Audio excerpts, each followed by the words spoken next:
ഇന്ന് നമുക്ക് വളരെ മനോഹരമായ ഒരു പ്രണയ കഥ പറയുന്ന എന്തൊക്കെ സാഹചര്യങ്ങളുണ്ടായാലും അതേതൊക്കെ മോശപ്പെട്ട അവസ്ഥയിലൂടെ കടന്നു പോകേണ്ടി വന്നാലും തൻ്റെ കാമുകിയെ അല്ലെങ്കിൽ കാമുകനെ കൂടെ തന്നെ ചേർത്ത് നിർത്തും എന്ന് തെളിയിച്ച് കാണിച്ച സെയ്യാറ എന്ന ഹിന്ദി സിനിമയുടെ കഥ നോക്കിയാലോ.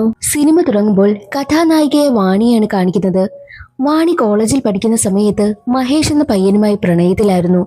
എന്നാൽ ഇപ്പോൾ ദേ മഹേഷുമായി രജിസ്റ്റർ മാരേജ് ചെയ്യുവാനായി തീരുമാനിച്ചിരിക്കുകയാണ്. വാണിയും മഹേഷും തമ്മിലുള്ള ബന്ധത്തെപ്പറ്റി വാണിയുടെ വീട്ടുകാർക്ക് നന്നായി അറിയാം.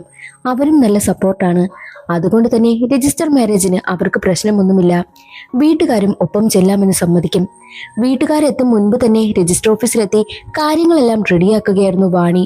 അപ്പോഴേക്കും അവളുടെ അച്ഛനും അമ്മയും സഹോദരനും എല്ലാം അവിടേക്കെത്തും. സമയം ഒരുപാടായിട്ടും മഹേഷിനെ കാണുന്നതേയില്ല. ഉടനെ തന്നെ വാണി മഹേഷിനെ ഫോൺ വിളിക്കും. എന്നിട്ട് അവനോട് പറയും, വേഗം വരണം, അടുത്തത് നമ്മുടെ കല്യാണമാണെന്ന്. എന്നാൽ മഹേഷ് ഒരു കൂസലുമില്ലാതെ പറയുന്നുണ്ട്, ഞാനേ ഇപ്പോൾ ഫോറിൻ കൺട്രിയിലേക്ക് പോകുവാനായിട്ട് റെഡിയായി നിൽക്കുകയാ, എയർപോർട്ടിലേക്ക് പോകുന്ന വഴിയാണെന്നും പറയും. അത് കേട്ട് വാണി ഞെട്ടിപ്പോകുന്നു. എന്നിട്ട് അവൻ ഒരു കാര്യം കൂടി പറയുന്നുണ്ട്. ആ കമ്പനിയിൽ നിന്നും വിദേശത്തേക്ക് തനിക്ക് പ്രൊമോഷൻ കിട്ടിയിട്ടുണ്ട് എന്നുള്ള കാര്യം മഹേഷ് ആണെങ്കിൽ വാണിയോട് പറയുന്നു. അത് കേട്ട് വാണിക്ക് ഒരുപാട് സന്തോഷമാകും. നീ ഒരുപാട് ആഗ്രഹിച്ചിരുന്നതല്ലേ ഈ ഒരു പ്രൊമോഷൻ, നീ ആഗ്രഹിച്ചിരുന്നത് പോലെ തന്നെ നിനക്ക് പ്രൊമോഷൻ കിട്ടിയില്ലേ, ഞാൻ നിനക്ക് വേണ്ടിയിട്ട് എത്ര നാൾ കാത്തിരിക്കാനും തയ്യാറാ, നീ വിദേശത്തേക്ക് പോയിട്ട് വന്നിട്ട് നമുക്ക് രജിസ്റ്റർ മാരേജ് ചെയ്യാമെന്നും വാണി പറയുന്നു.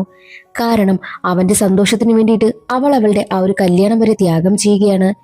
എന്നാൽ അതിന് മറുപടിയായിട്ട് മഹേഷ് പറയുന്നത്, പോയി കഴിഞ്ഞാൽ ഞാൻ തിരികെ വരത്തില്ല, മാത്രമല്ല ഞാൻ മറ്റൊരാളുമായിട്ട് കമ്മിറ്റഡ് ആയിരിക്കുകയാണെന്ന് പറയുന്നു.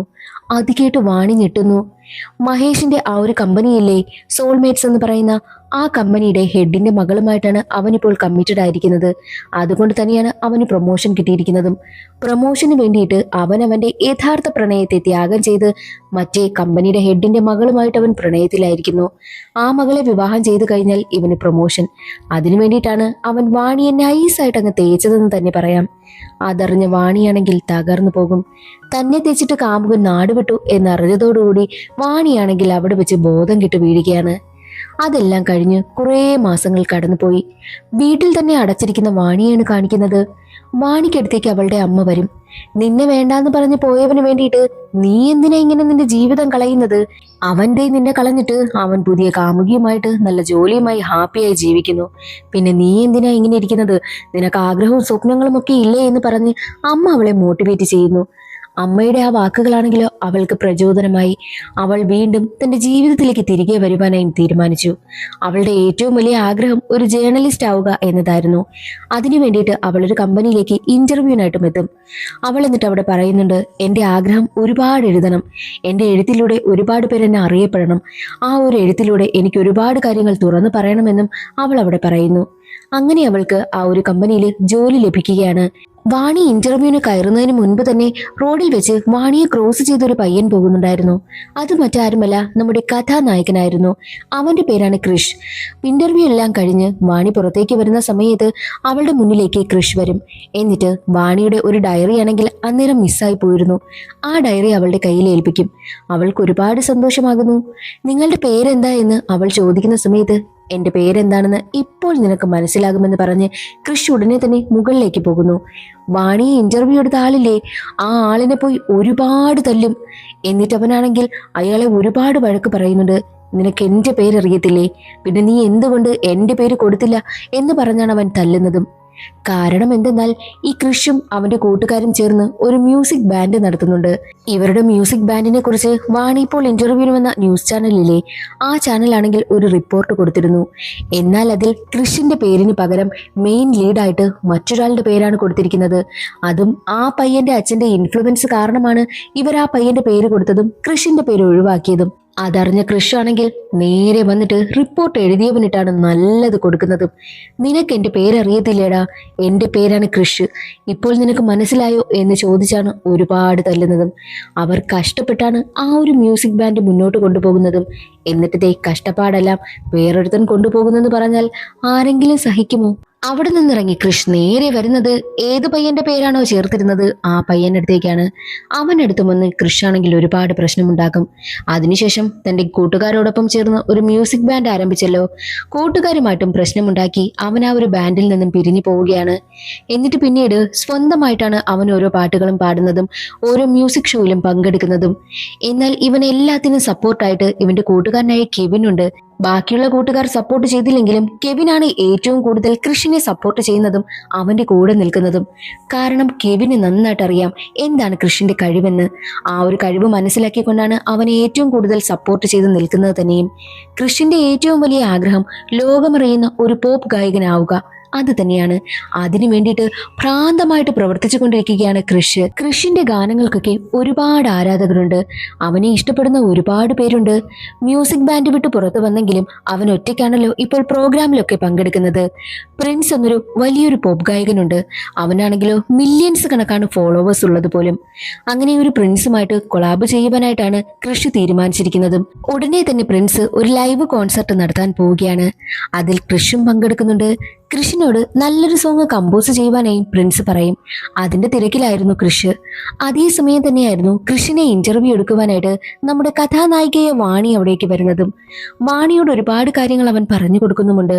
എന്നാൽ വാണിക്കാണെങ്കിലോ ഈ ഒരു മ്യൂസിക്കിന്റെ ലോകം ഒരു പുതുമ തന്നെയായിരുന്നു. അവളെല്ലാം അത്ഭുതത്തോടെയാണ് കേട്ടുകൊണ്ടേയിരിക്കുന്നതും. ഇന്റർവ്യൂ കഴിഞ്ഞ് കൃഷി വീണ്ടും പാട്ട് കമ്പോസ് ചെയ്യുന്നതിന്റെ തിരക്കിലേക്ക് പോയി. വാണിയുമാണെങ്കിലോ അവളുടെ ഡയറി മിസ് ചെയ്തിരിക്കുകയാണ്. ആ ഡയറി കിട്ടുന്നത് കൃഷിനും. കൃഷ ഡയറി ഓപ്പണാക്കി നോക്കുന്ന സമയത്ത് അതിലൊരു മനോഹരമായ പ്രണയ കവിത അവൻ വായിച്ചു നോക്കുന്നു. അവനത് ഒരുപാട് ഇഷ്ടമായി. ഉടനെ തന്നെ താനാണെങ്കിൽ പാട്ട് കമ്പോസ് ചെയ്യുന്ന തിരക്കിലല്ലേ വാണി എഴുതി വെച്ചിരുന്ന ആ ഒരു കവിത എടുത്ത് അവനങ്ങൊരു മ്യൂസിക് ഒക്കെ കമ്പോസ് ചെയ്ത് അങ്ങ് പാടുവാനായും തുടങ്ങി. അത് കേട്ടതും പ്രിൻസിന് ഒരുപാട് ഇഷ്ടമായി. പക്ഷേ ഡയറിയിൽ കവിത കുറച്ച് മാത്രമേ ഉണ്ടായിരുന്നുള്ളൂ.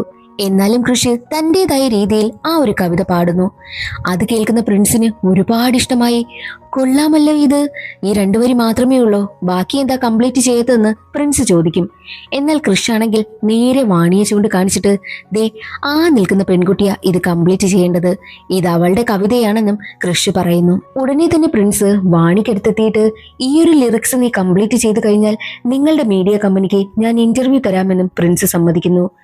ഇത്രയും ഫേമസ് ആയിട്ടുള്ള ഒരു പോപ്പ് ഗായകൻ, അതും ലോകം മുഴുവൻ അറിയപ്പെടുന്ന പോപ്പ് ഗായകൻ ഇവരുടെ ചെറിയ ന്യൂസ് ചാനലിൽ ഇന്റർവ്യൂ കൊടുക്കാൻ തയ്യാറായതിൽ അവരുടെ മീഡിയ കമ്പനിക്ക് തന്നെ ഒരുപാട് സന്തോഷമാകും. അതുകൊണ്ട് തന്നെ എത്രയും വേഗം നീ അവർക്ക് ആ ഒരു ലിറിക്സ് കംപ്ലീറ്റ് ആക്കി കൊടുക്കുവാനായിട്ടും ആ ഒരു കമ്പനി ഹെഡ് വാണിയോട് പറയുന്നു. അങ്ങനെ അടുത്ത ദിവസം തന്നെ വാണിയാണെങ്കിൽ സ്റ്റുഡിയോയിലേക്ക് എത്തുകയാണ്. അവൾ എത്ര തന്നെ ലിറിക്സ് എഴുതുവാനായി നോക്കിയിട്ടും അവളെ കൊണ്ട് പറ്റുന്നതേയില്ല. അവൾക്ക് പാട്ടെഴുതുവാൻ പറ്റിയ ആംബിയൻസ് അവിടെ കിട്ടുന്നില്ല. അതെല്ലാം കാണുന്ന കൃഷ് ആണെങ്കിൽ, എന്താ നിനക്ക് കംപ്ലീറ്റ് ചെയ്യുവാനായും പറ്റുന്നില്ലേ? ഓരോ മണിക്കൂറിന് ലക്ഷങ്ങൾ മുടക്കുന്ന സ്റ്റുഡിയോയായത്. ഇവിടെ ഇരുന്ന ഒരുപാട് വലിയ വലിയ ഗാനങ്ങളൊക്കെ പുറത്തു വന്നിട്ടുള്ളതും. അങ്ങനെയുള്ള സ്ഥലം നിനക്ക് പറ്റുന്നില്ലേ എന്ന് ചോദിക്കുമ്പോൾ, ഇല്ല, എനിക്ക് പഴയ പഴയ ഓർമ്മകളിലൊക്കെ പോകണം, എനിക്ക് പാട്ടെഴുതുവാനുള്ള മോട്ടിവേഷൻ കിട്ടണം, അങ്ങനെയുള്ള സ്ഥലത്തിരുന്നാൽ മാത്രമേ എനിക്ക് ലിറിക്സ് കംപ്ലീറ്റ് ആക്കാൻ പറ്റൂ എന്നും വാണി പറയുന്നു. അത് കേട്ട കൃഷ് ആണെങ്കിലോ, ഒരു കാര്യം ചെയ്യാം, നിന്നെ ഞാൻ ഒരു സ്ഥലത്ത് കൊണ്ടുപോകാം. ഞാൻ ഏറ്റവും കൂടുതൽ ഡൗൺ ആയി നിൽക്കുന്ന സമയത്ത് ഞാൻ അവിടെ പോയി നിൽക്കുന്ന സമയത്താ എനിക്ക് ഒരുപാട് മോട്ടിവേഷൻ കിട്ടുന്നതെന്ന് പറഞ്ഞ് അവൻ നേരെ ഒരു ക്രിക്കറ്റ് നടക്കുന്ന സ്റ്റേഡിയത്തിലേക്ക് അവളെ കൂട്ടിക്കൊണ്ടുപോകും. ആ സ്റ്റേഡിയത്തിന്റെ മധ്യത്ത് വന്ന് നിൽക്കുന്ന സമയത്ത് ഒരുപാട് ആളുകൾ ക്രിക്കറ്റ് കളി കാണുമ്പോൾ ആ ഒരു ഇഷ്ടമുള്ള പ്ലെയറിന്റെ പേര് പറഞ്ഞ് കൈയടിക്കില്ലേ, അതൊക്കെയാണ് അവന് ഓർമ്മ വരുന്നതും. ഒരുപാട് കൈയടികളെല്ലാം അവന്റെ ചെവിയിൽ കേട്ടുകൊണ്ടേയിരിക്കും. അതവനൊരു മോട്ടിവേഷനാണ് തരുന്നത്. ആ ഒരു കാര്യമെല്ലാം അവൻ വാണിയോട് പറയുന്നു. അവന്റെ ഒരുപാട് മോട്ടിവേഷൻ കഥകളെല്ലാം കേട്ട് വാണിക്ക് മോട്ടിവേഷനായി. വാണി അവിടെ ഇരുന്ന് വളരെ മനോഹരമായിട്ടുള്ള കവിത ഇങ്ങനെ രചിക്കും. ആ ഒരു ലിറിക്സ് അവൾ അങ്ങനെ കംപ്ലീറ്റ് ആക്കുന്നു. വാണി എഴുതിയ ഒരു പാട്ട് കൃഷ് പാടി നോക്കും. എന്നിട്ടത് പ്രിൻസിനും പാടി കേൾപ്പിക്കും. പ്രിൻസിന് ഒരുപാട് ഇഷ്ടമായി. എന്നാൽ അത് കേട്ടുകൊണ്ടുന്ന പ്രിൻസിന്റെ മാനേജർ പറയുന്നത്, ഇതെങ്ങനെ ശരിയാകും? നിങ്ങളിൽ നിന്നും എല്ലാവരും പ്രതീക്ഷിക്കുന്നത് ഒരു റാപ്പ് സോങ് അല്ലേ, ഇത് റാപ്പ് സോങ് അല്ലല്ലോ, പിന്നെ എങ്ങനെ ഇത് ശരിയാകാനാ എന്ന് മാനേജർ പറയുന്നു. അത് കേട്ട് പ്രിൻസ് ആണെങ്കിലോ ഇതിൽ കുറച്ച് മാറ്റങ്ങൾ വരുത്തണമെന്നും കൃഷിനോട് പറയും. സാധാരണ കൃഷിനോട് താൻ എഴുതിക്കൊണ്ടുവരുന്ന പാട്ടിന് ആരെങ്കിലും എന്തെങ്കിലും മാറ്റം വരുത്തണം എന്നൊക്കെ പറഞ്ഞു കഴിഞ്ഞാൽ അവന് വല്ലാതെ ദേഷ്യം വരികയാണ് ചെയ്യുന്നത്. പക്ഷേ ഇത്തവണ അവനൊരു ദേഷ്യവും വന്നില്ല. അവനൊന്നും മിണ്ടാതെ നിന്നിട്ട് എല്ലാം റെഡിയാക്കാമെന്ന് പറയുന്നു. അത് കേട്ട വാണി പറയുന്നത്, ഒരാഴ്ച എടുത്തില്ലേ നമ്മളിതെല്ലാം ശരിയാക്കുവാൻ വേണ്ടിയിട്ട്, എന്നിട്ട് എന്തുകൊണ്ടാ ഈ ഒരു പാട്ട് വേണ്ട എന്ന് പറയുന്നത്? നീ അങ്ങനെ ചെയ്യരുതെന്നും കൃഷിനോട് പറയുന്നു. എന്നാൽ കൃഷി പറയുന്നത്, എനിക്കങ്ങനെ ഒന്നും ചെയ്യാനായി പറ്റത്തില്ല. കാരണം ഈ ഒരു ഫീൽഡിൽ എനിക്ക് നിൽക്കണം. എനിക്ക് ഒരുപാട് കമ്മിറ്റ്മെന്റ്സ് ഉണ്ട്. ഞാൻ എന്തെങ്കിലും എതിർത്ത് കഴിഞ്ഞാൽ എനിക്ക് ഈ ഒരു അവസരം നഷ്ടമാകും. അതിനെനിക്ക് താല്പര്യമില്ല എന്നുള്ള കാര്യവും അവൻ പറയുന്നു. അതേ സമയത്തായിരുന്നു കൃഷിനെ കുറിച്ച് പോലീസുകാർ വന്ന് കൂട്ടിക്കൊണ്ടു പോകുന്നതും. കാരണം കൃഷിന്റെ അച്ഛനാണെങ്കിലോ മദ്യപിച്ച് വഴിയിൽ കിടന്ന് വല്ലാത്ത പ്രശ്നമുണ്ടാക്കുന്നു. അതിനാണ് അവനെയും കൂട്ടിക്കൊണ്ടു പോയിരിക്കുന്നതും. അച്ഛനെ പോലീസ് അറസ്റ്റ് ചെയ്തിരിക്കുകയാണ്. കൃഷിന്റെ അച്ഛനാണെങ്കിലോ ഒരു പൂർണ്ണ മദ്യപാനിയാണ്. ഇതിപ്പോൾ 4ാമത്തെ തവണയാണ് മദ്യപിച്ചിങ്ങനെ പ്രശ്നമുണ്ടാക്കുന്നതും. കൃഷിന്റെ അമ്മ എന്ന് മരിച്ചോ അന്ന് മുതലാണ് അച്ഛൻ ഇങ്ങനെ ആയതും. പോലീസുകാരാണെങ്കിൽ അച്ഛനെ വാൺ ചെയ്ത് കൃഷിനൊപ്പം പറഞ്ഞു വിടുകയാണ്. കൃഷി അച്ഛനെ ഒരുപാട് വഴക്ക് പറയും. എന്നിട്ട് അവന്റെ കയ്യിലിരുന്ന മുഴുവൻ കാശും അച്ഛന് മേൽ വാരി എറിഞ്ഞിട്ട്, ദാ ഇത് കൊണ്ടുപോയി എത്ര വേണമെങ്കിലും കുടിച്ചോ എന്ന് പറഞ്ഞിട്ട് ദേഷ്യപ്പെട്ട് കരഞ്ഞുകൊണ്ടാണ് അവൻ അവിടെ നിന്ന് ഇറങ്ങിപ്പോകുന്നതും. ഇതെല്ലാം വാണി കാണുന്നുണ്ടായിരുന്നു. അവൻ നേരെ പോകുന്നത് അവന് എപ്പോൾ വിഷമം വന്നാലും പോയി നിൽക്കാറുള്ള ആ ഒരു ക്രിക്കറ്റ് ഗ്രൗണ്ടിലെ അവിടേക്കാണ് അവൻ പോകുന്നതും. അവിടെ വെച്ച് അവൻ ഒരുപാട് അലറി കരയുന്നു. അവനാണെങ്കിൽ എങ്ങനെയെങ്കിലും ലൈഫിൽ ജയിക്കണമെന്നാണ് ആഗ്രഹം. പക്ഷേ ഇതുപോലുള്ള ഓരോ പ്രശ്നങ്ങൾ കാരണം അവനെ അത് പിന്നോട്ട് വലിച്ചുകൊണ്ടേയിരിക്കുന്നു. അതെല്ലാം ശ്രദ്ധിച്ചുകൊണ്ട് നിന്ന വാണിയാണെങ്കിൽ കൃഷിനടുത്തെത്തിയിട്ട് അവനെ ഒരുപാട് മോട്ടിവേറ്റ് ചെയ്യും. ഈ ഒരു കാരണം കൊണ്ടൊന്നും നീ തളർന്നു പോകരുത്. നീ ഇതിൽ നിന്നെല്ലാം പുറത്തു വരണം. എഴുതാൻ മടിച്ചു നിന്ന് എന്നെ വീണ്ടും എഴുത്തിലേക്ക് കൊണ്ടുവന്നതും എന്നെ ചിരിക്കാൻ പഠിപ്പിച്ചതും ചിന്തിക്കാൻ പഠിപ്പിച്ചതും എല്ലാം നീയാണ്. അങ്ങനെയുള്ള നീ ഇങ്ങനൊരു അവസ്ഥയിലേക്ക് പോകുന്നത് എനിക്ക് സഹിക്കത്തില്ല. നമുക്ക് രണ്ടുപേർക്കും ചേർന്ന് ആ ഒരു സോങ് കംപ്ലീറ്റ് ചെയ്യാം. അവരെങ്ങനെ വേണമെന്ന് പറഞ്ഞോ അങ്ങനെ തന്നെ അത് കംപ്ലീറ്റ് ചെയ്യാം. നീ വീണ്ടും പഴയതുപോലെ ആകണം. നിനക്ക് ജയിക്കണം. നിനക്ക് ഒരുപാട് ഡ്രീം ഉണ്ട്.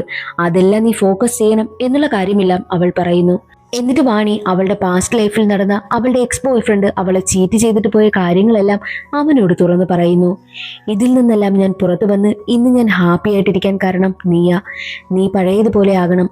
നമുക്ക് വീണ്ടും ആ ഒരു സോങ് കംപ്ലീറ്റ് ചെയ്തതിനു ശേഷം നിന്റെ അച്ഛനെ പോയി കാണണമെന്നെല്ലാം അവൾ അവനോട് പറയുന്നു. അതിനുശേഷം കൃഷി നേരെ തൻ്റെ അച്ഛനെ കാണുവാനായി പോകും.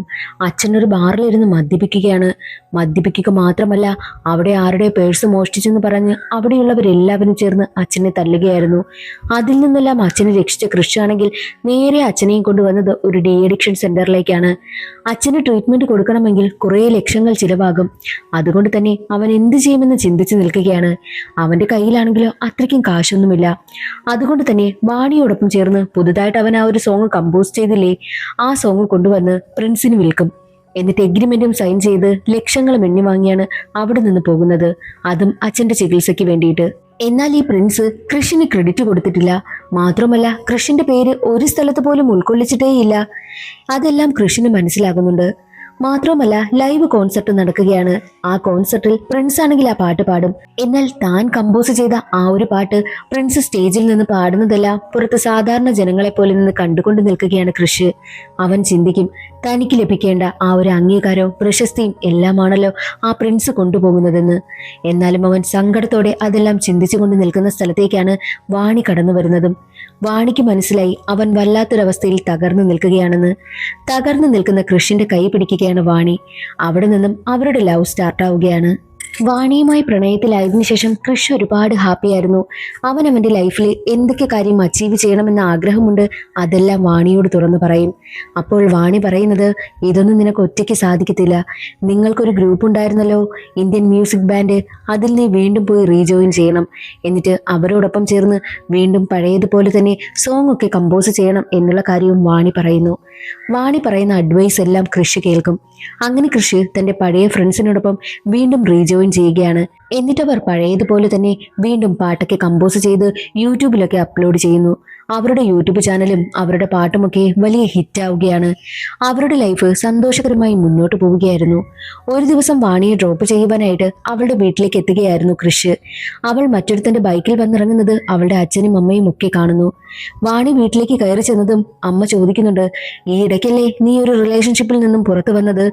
അതിൽ കിട്ടിയ പണിയെല്ലാം നീ മറന്നുപോയോ? വീണ്ടും ഒരു റിലേഷൻഷിപ്പിൽ ചെന്നിട്ട് നീ കരയുന്നത് കാണാൻ ഞങ്ങൾക്ക് വയ്യ, ഇങ്ങനെയുള്ള പയ്യന്മാരെയൊന്നും വിശ്വസിക്കരുത് എന്നൊക്കെ പറഞ്ഞ് അമ്മ വാണിയെ ഒരുപാട് വഴക്ക് പറയും. അമ്മ പറയുന്നതെല്ലാം കേട്ടുകൊണ്ടു നിന്ന വാണിയാണെങ്കിൽ പെട്ടെന്ന് തന്നെ കുഴഞ്ഞു വീഴുന്നു. അവിടെ നടക്കുന്ന സംഭവങ്ങളെല്ലാം പുറത്തുനിന്ന് കൃഷി കാണുന്നുണ്ടായിരുന്നു. എന്നാൽ വാണിയെ ഉടനെ തന്നെ ഹോസ്പിറ്റലിലേക്ക് എടുത്തുകൊണ്ടുപോകും. അവളെ കൊണ്ടുവന്ന് അഡ്മിറ്റും ചെയ്യുന്നു. പുറത്തു നിൽക്കുന്ന കൃഷിനടുത്ത് അമ്മ ചോദിക്കും, നീ അവളെ ചതിക്കില്ലല്ലോ? അവൾ ഒരു റിലേഷൻഷിപ്പിലെ പ്രശ്നത്തിൽ നിന്നും ഇപ്പോൾ പുറത്തു വന്നതേയുള്ളൂ. എൻ്റെ മകൾക്ക് എല്ലാം താങ്ങാനൊന്നും പറ്റത്തില്ല. നീ അവളെ ചതിക്കില്ലല്ലോ, അവളെ കൈവിടില്ലല്ലോ എന്നൊക്കെ അവനോട് ചോദിക്കുന്നു. അതിനവൻ മറുപടി ഒന്നും കൊടുക്കുന്നില്ല. എന്നിട്ട് ഉടനെ തന്നെ വാണിയെ കാണുവാനായിട്ട് അകത്തേക്ക് കയറിയിട്ട് അവളോട് ചോദിക്കും, നമുക്ക് വിവാഹം കഴിക്കാം. അതിനവൾ മറുപടി പറയുന്നത്, എന്താ എൻ്റെ അമ്മ വല്ലതും പറഞ്ഞോ?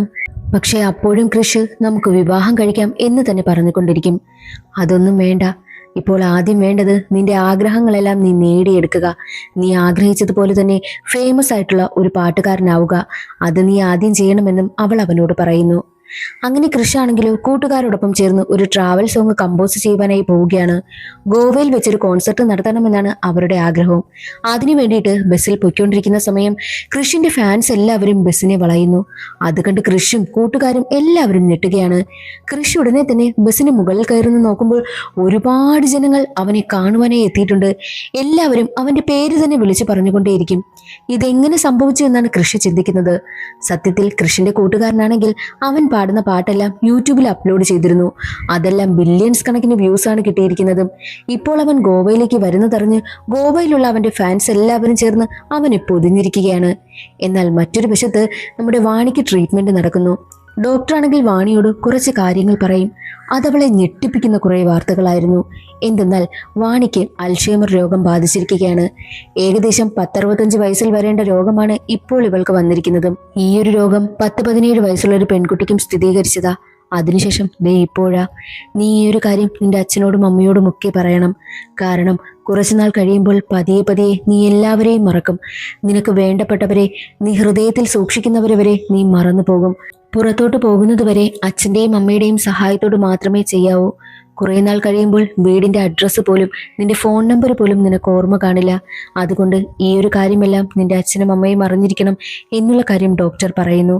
ഡോക്ടർ പറയുന്നതെല്ലാം കേട്ട് നിറ കണ്ണുകളോടെ കേട്ടുകൊണ്ടിരിക്കുകയാണ് വാണി. എന്നാൽ വാണിയുടെ ഏക ചിന്ത താൻ കൃഷിനെ മറന്നു പോകുമോ എന്നതായിരുന്നു. വാണിയാണെങ്കിൽ ഈ ഒരു കാര്യം എല്ലാവരിൽ നിന്നും മറച്ചു വെക്കുകയാണ്. എന്നാൽ മറ്റൊരു വശത്ത് കൃഷാണെങ്കിലോ ഹിമാചലിലേക്ക് ഒരു കോൺസെർട്ട് നടത്തുവാനായും പോവുകയാണ്. എന്നാൽ അവൻ ഫോൺ വിളിക്കുന്ന സമയത്ത് വാണി എടുക്കുന്നതേയില്ല. വാണിയുടെ കമ്പനിയാണെങ്കിൽ മറ്റൊരു കമ്പനിയുമായിട്ട് ഒരു എഗ്രിമെന്റ് ഒപ്പിട്ടിരിക്കുകയാണ്. അതിന്റെ ഭാഗമായിട്ട് ആ ഒരു കമ്പനി വാണിയുടെയൊക്കെ കമ്പനിക്ക് വേണ്ടിയിട്ട് ഒരു ട്രീറ്റ് നടത്തുന്നു. അതിൽ ആ ഓഫീസിലുള്ള എല്ലാവരും പങ്കെടുക്കുവാനായും പോയിരിക്കുകയാണ്. വാണിയും അതിൽ പങ്കെടുക്കുവാനായും പോയിട്ടുണ്ട്. വാണിയുടെ കമ്പനിയുമായിട്ട് എഗ്രിമെന്റ് വെച്ച മറ്റൊരു കമ്പനിയില്ലേ, ആ കമ്പനി യഥാർത്ഥത്തിൽ വാണിയെ ചീറ്റ് ചെയ്തിട്ട് പോയ അവളുടെ എക്സ് ബോയ് ഫ്രണ്ടായ മഹേഷിന്റെ കമ്പനിയാണ്. മഹേഷാണ് ആ കമ്പനി ഇപ്പോൾ വാങ്ങാനായും പോകുന്നത്. വാണിയും പാർട്ടിയിൽ പങ്കെടുക്കുന്നുണ്ട്. വാണിയെ അവിടെ വെച്ച് മഹേഷ് കാണുന്നു.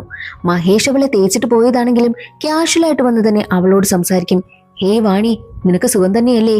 നിങ്ങളുടെ കമ്പനിയും ഞാൻ വാങ്ങാൻ പോവുക, അതിന്റെ പാർട്ടിയായി നടക്കുന്നത് എന്നുള്ള കാര്യമൊക്കെ പറയും. പിന്നെ എനിക്കന്ന് നിന്നെ തേച്ചിട്ട് എൻ്റെ ആ ഒരു ഹെഡിന്റെ മോളെ കല്യാണം കഴിക്കേണ്ടി വന്നു. പിന്നെ എനിക്ക് അവളെ ഡിവോഴ്സ് ചെയ്യാനൊന്നും പറ്റത്തില്ലല്ലോ. അതുകൊണ്ട് വേണമെങ്കിൽ നമുക്ക് പഴയതുപോലെ തന്നെ റിലേഷൻഷിപ്പ് കണ്ടിന്യൂ ചെയ്തു പോകാം. നീ എൻ്റെ ലവറായിട്ടിരിക്കെ എന്ന് വാണിയോട് ഫ്ലർട്ട് ചെയ്യുന്ന രീതിയിൽ സംസാരിക്കും. എന്നാൽ വാണിക്കാണെങ്കിലോ കാര്യങ്ങളൊന്നും ഓർമ്മയേയില്ല. അവൻ പഴയ അവളുടെ ലവറാണെന്ന് തന്നെയാണ് അവളുടെ മനസ്സിൽ. അവൾ എല്ലാ കാര്യവും മറന്നിരിക്കുന്നു. അവൻ അവളെ ചതിച്ച കാര്യങ്ങൾ വരെ അവൾ മറന്നിരിക്കുകയാണ്. വാണിക്ക് ഇപ്പോൾ നടക്കുന്ന കാര്യങ്ങളൊന്നും ഓർമ്മയില്ലല്ലോ. അവളുടെ മനസ്സിലാണെങ്കിൽ മഹേഷ് അവളുടെ ലവർ തന്നെയാണ്. അവൾ പറയുന്നത്, നീ എന്തായി പറയുന്നത്? നീ വേറെ കല്യാണം കഴിച്ചെന്നോ? ഞാൻ വിശ്വസിക്കില്ല. വാ നമുക്ക് പോയി കല്യാണം കഴിക്കാമെന്ന് പറഞ്ഞ് മഹേഷിന്റെ കയ്യിൽ പിടിച്ച ആകെ ബഹളം. അത് കാണുന്ന മഹേഷ് ആണെങ്കിൽ സെക്യൂരിറ്റിയോട് ഈ പെണ്ണിനെ പിടിച്ച് പുറത്താക്കുവാനായും പറയുന്നു. അങ്ങനെ സെക്യൂരിറ്റി ആണെങ്കിൽ വാണിയെ പിടിച്ച് ആ ഒരു പാർട്ടിയിൽ നിന്നും പുറത്താക്കുകയാണ്. അവളുടെ ബാഗ് അവിടെ മിസ്സായി പോയി. വാണി കരഞ്ഞുകൊണ്ട് അവിടെ നിന്ന് നടന്നു പോകും. എയർപോർട്ടിൽ നിൽക്കുന്ന കൃഷ് ആണെങ്കിൽ ഫോൺ വിളിക്കും. പക്ഷേ ഫോൺ എടുക്കുന്നത് പാർട്ടിയിലുള്ള ബൗൺസർ ആയിരുന്നു. നടന്ന കാര്യങ്ങളെല്ലാം കൃഷിനോട് തുറന്നു പറയും. ഉടനെ തന്നെ കൃഷ് ആ ഒരു ഫ്ലൈറ്റിംഗ് ക്യാൻസൽ ചെയ്ത് നേരെ ആ ഒരു പാർട്ടി നടക്കുന്ന സ്ഥലത്തേക്ക് വരുന്നു. അവിടെ വന്നപ്പോൾ വാണിയെ കാണുന്നില്ല. പകരം അവളുടെ ബാഗാണ് കിട്ടുന്നത്. ബാഗിനുള്ളിലാണെങ്കിലോ അവളുടെ മെഡിക്കൽ റിപ്പോർട്ട് എല്ലാം ഉണ്ട്. റിപ്പോർട്ട് എടുത്ത് വായിച്ചു നോക്കിയപ്പോൾ വായിച്ചപ്പോൾ വാണിയുടെ അൽഷൈമർ രോഗത്തിനെ പറ്റി കൃഷിന് മനസ്സിലായി. അവൻ ഹൃദയം നുറുങ്ങുന്ന വേദനയോട് കൂടിയാണ് ആ ഒരു റിപ്പോർട്ട് നോക്കുന്നതും. അതിനുശേഷം അവൻ നേരെ വാണിക്കടുത്തെത്തി. അവന്റെ സംസാരത്തിൽ നിന്നും അവളുടെ അസുഖത്തെപ്പറ്റി അവൻ അറിഞ്ഞിട്ടുണ്ട് എന്നുള്ള കാര്യം വാണിക്ക് മനസ്സിലായി. നീ ദയവ് ചെയ്ത് എന്നെ വിട്ടിട്ട് പോ. ഞാൻ പതിയെ പതിയെ നിന്നെയും മറക്കും. എനിക്കത് താങ്ങാനായും പറ്റത്തില്ല, നിനക്കും അത് സഹിക്കാൻ പറ്റത്തില്ല. അതുകൊണ്ട് ഇതെല്ലാം നമുക്ക് ഇവിടെ ഉപേക്ഷിക്കാമെന്നും വാണി പറയും.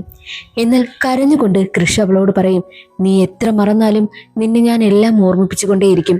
ഒരു ചുമരിനുള്ളിൽ അടഞ്ഞൊതുങ്ങി പോകേണ്ട എൻ്റെ ജീവിതം പുറത്തേക്ക് കൊണ്ടുവന്ന ആള് നീയാ. അങ്ങനെയുള്ള നിന്നെ ഞാൻ ഒരിക്കലും വിട്ടിട്ട് പോകത്തില്ല. നീ എത്രത്തോളം മറക്കുന്നോ അത്രത്തോളം കാര്യങ്ങൾ ഞാൻ നിന്നെ ഓർമ്മിപ്പിച്ചുകൊണ്ടേയിരിക്കും. ഓർമ്മയെല്ലാം നഷ്ടപ്പെടുന്നതിന് മുൻപ് ഓർത്തിരിക്കാനായിട്ട് നല്ല കുറച്ച് മൊമെന്റ്സ് വേണ്ടേ? നമുക്ക് കറങ്ങാനായി പോകാമെന്ന് പറഞ്ഞ് അവളെയും കൊണ്ടവൻ ട്രിപ്പിന് പോകുന്നു. അവളാണെങ്കിൽ അത് ഒരുപാട് ആസ്വദിക്കും. അവൾ ഒരുപാട് ഹാപ്പി ആയിരുന്നു. അവൾ എന്തൊക്കെ കാര്യങ്ങൾ അപ്പോൾ മറന്നു പോകുന്നു അതെല്ലാം അവൻ ഓർമ്മിപ്പിച്ചു കൊണ്ടേയിരിക്കും. വാണിയുടെ കൂടെ താങ്ങായി തണലായി എന്തിനും കൃഷി ഉണ്ടായിരുന്നു. അങ്ങനെ കൃഷി പതിയെ പതിയെ ആ ഒരു മ്യൂസിക് ഗ്രൂപ്പിൽ നിന്ന് തന്നെ പുറകോട്ട് വന്നു തുടങ്ങി. അതെല്ലാം വാണിക്ക് മനസ്സിലാകുന്നുണ്ട്. അവൻ ആ കൂട്ടുകെട്ടിൽ നിന്നെല്ലാം പുറത്തേക്ക് വന്ന് വാണിയിൽ തന്നെ ഒതുങ്ങി ജീവിക്കുവാനായും തുടങ്ങി. എന്നാൽ കൂട്ടുകാർക്കാണെങ്കിലോ അത് വല്ലാത്ത പ്രശ്നം. കാരണം അവരുടെ ഗ്രൂപ്പിലെ മെയിൻ സിംഗർ ആയിരുന്നു കൃഷ്. അവൻ പോയതോടുകൂടി അവരുടെ മ്യൂസിക് ബാൻഡ് തന്നെ പുറകോട്ട് പോകുന്ന ഒരു അവസ്ഥയായി. എന്നാൽ ഇതെല്ലാം മനസ്സിലാക്കിയ വാണി അവനോട് പറയുന്നുണ്ട്, ഇനി വരാൻ പോകുന്നത് പ്രധാനപ്പെട്ട കോൺസെർട്ടാണ് ഡൽഹിയിൽ നടക്കുന്നത്. അതിൽ നീ പങ്കെടുക്കണം. നീ പാടുന്ന പാട്ട് എനിക്ക് കേൾക്കണം. അതെനിക്ക് പുറത്തുനിന്ന് ആസ്വദിക്കണമെന്നും വാണി പറയുന്നു. വാണിയുടെ ആ ഒരു ആഗ്രഹം നിറവേറ്റി കൊടുക്കുവാനായിട്ട് കൃഷ്യം തീരുമാനിക്കുകയാണ്. ഞാനൊരു കാര്യം പറയാം, അത് വെച്ച് നീ എനിക്കൊരു പാട്ട് തയ്യാറാക്കി തരണമെന്നും വാണിയോട് പറയുന്നു. എന്നിട്ട് അവൻ പറയും, എൻ്റെ കൂട്ടുകാരന് ഒരു ഗേൾ ഫ്രണ്ട് ഉണ്ടായിരുന്നു. അവൻ അവളെ ഒരുപാട് സ്നേഹിച്ചിരുന്നു. അവളും അതുപോലെ തന്നെയാ. എന്നാൽ അവളാണെങ്കിൽ എല്ലാ കാര്യങ്ങളും മറന്നു തുടങ്ങി.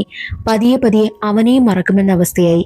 ഈ ഒരു കാര്യം വെച്ച് നീ എനിക്ക് ഒരു പാട്ട് എഴുതി തരുമോ എന്ന് ചോദിക്കും. അങ്ങനെ വാണി അടിപൊളി ഒരു പാട്ട് അവൻ എഴുതി കൊടുക്കുകയാണ്. ആ ഒരു പാട്ടാണ് അവൻ ആ ഒരു ലൈവ് കോൺസെർട്ടിൽ പാടുവാനായും പോകുന്നത്. അവന്റെ പാട്ട് കേൾക്കുവാനായിട്ട് അവന്റെ അച്ഛനുമുണ്ട്. സ്റ്റേജിൽ കയറുന്നതിന് മുൻപ് തന്നെ വാണിയെ അവൻ ഒന്ന് നോക്കിയിട്ടാണ് കയറുന്നതും. അപ്പോൾ വാണി പറയുന്നുണ്ട്, ഈ ഒരു നിമിഷത്തിന് വേണ്ടിയിട്ടാ ഞാൻ കാത്തിരിക്കുന്നതെന്ന്. എന്നിട്ട് അവൻ പാടാൻ പോകുന്നതെല്ലാം അവളാണെങ്കിൽ ഫോണിൽ വീഡിയോ പിടിച്ചുകൊണ്ട് നിൽക്കുന്ന സമയം അവിടേക്ക് ഒരാൾ വരുന്നു. അത് മറ്റാരുമല്ല, അവളുടെ എക്സ് ബോയ് ഫ്രണ്ടായ മഹേഷ് ആയിരുന്നു. മഹേഷ് ഉടനെ തന്നെ വാണിയോട് ചോദിക്കും, ഏയ് നീ എന്താ എന്നെ ഫോളോ ചെയ്തുകൊണ്ടിരിക്കുകയാണോ?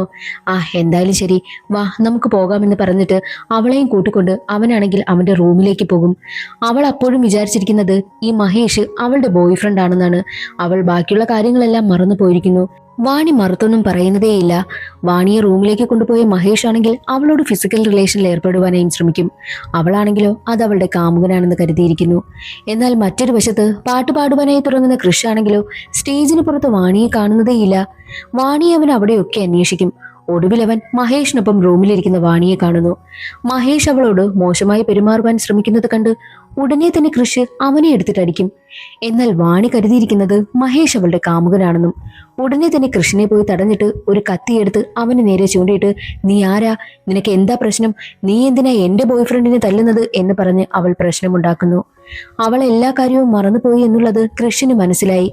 എന്നാൽ ഇതെല്ലാം കണ്ടുകൊണ്ട് നിൽക്കുന്ന ആ ഒരു മഹേഷിലെ അവനാണെങ്കിൽ അയ്യോ ഇവൾക്ക് വട്ടാണെന്ന് പറഞ്ഞ് അവിടെ നിന്ന് ഓടിപ്പോകും.